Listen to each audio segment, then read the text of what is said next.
La mer de Galilée, c'est un lac en Israël. C'est un lac vivant qui est alimenté par des rivières et par des fleuves par lesquels ce lac reçoit beaucoup de bénédictions. Ce lac reçoit des poissons. Mais ce qui rend ce lac particulier, c'est qu'il ne fait pas que recevoir des bénédictions de la part des fleuves et des rivières, mais il partage aussi ce qu'il reçoit avec un autre fleuve, appelé le fleuve du Jourdain. Donc le fleuve du Jourdain est le débouché par lequel la mer vivante, la mer de Galilée, partage ses bénédictions. Il y a aussi un autre lac appelé la mer Morte. Ce lac reçoit aussi des bénédictions de la part de fleuves et de rivières, mais ne partage avec aucun autre fleuve ce qu'il reçoit. Il reçoit des eaux, mais ces eaux deviennent empoisonnées et la vie dans cette mer est devenue inexistante, d'où le nom de mer morte. La Bible nous parle du parabole des talents dans le livre de Matthieu, le chapitre 25. À travers ce parabole, nous voyons comment deux serviteurs se sont fait féliciter par leur maître qui, avant d'entreprendre un long voyage, les a légué des talents qu'ils devaient faire fructifier et ce qu'ils ont fait. Et un autre s'est fait traiter de serviteur inutile parce qu'il n'a pas su faire fructifier ce qu'il avait reçu. Dans la vie, il ne s'agit pas seulement de recevoir, il faut aussi partager. Il faut aussi semer. Si nous recevons des dons à l'église et nous gardons ces dons pour nous, nous ne mettons pas ces dons au service de l'église, ces dons meurent, tout comme la mer morte.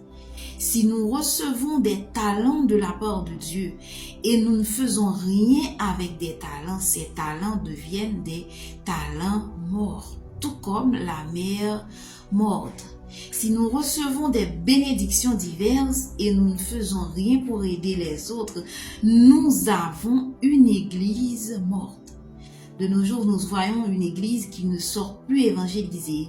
Nous n'avons plus de mission. Nous nous laissons affecter par les circonstances, tandis que nous prêchons chaque jour que les circonstances ne doivent rien nous affecter.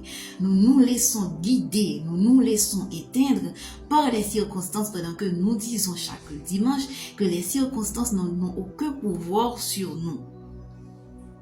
Quand nous recevons des dons, quand nous avons un appel de la part de Dieu, nous recevons des dons, nous recevons le feu, nous parlons en langue, mais nous ne faisons rien pour mettre en pratique ce que nous avons reçu. Nous ne faisons rien pour faire fructifier ces talents. Nous sommes comparables à cette mer morte qui a reçu des bénédictions d'autres fleuves et d'autres rivières, mais comme elle n'a rien partagé avec aucun autre fleuve, eh bien ces eaux sont devenues empoisonnées.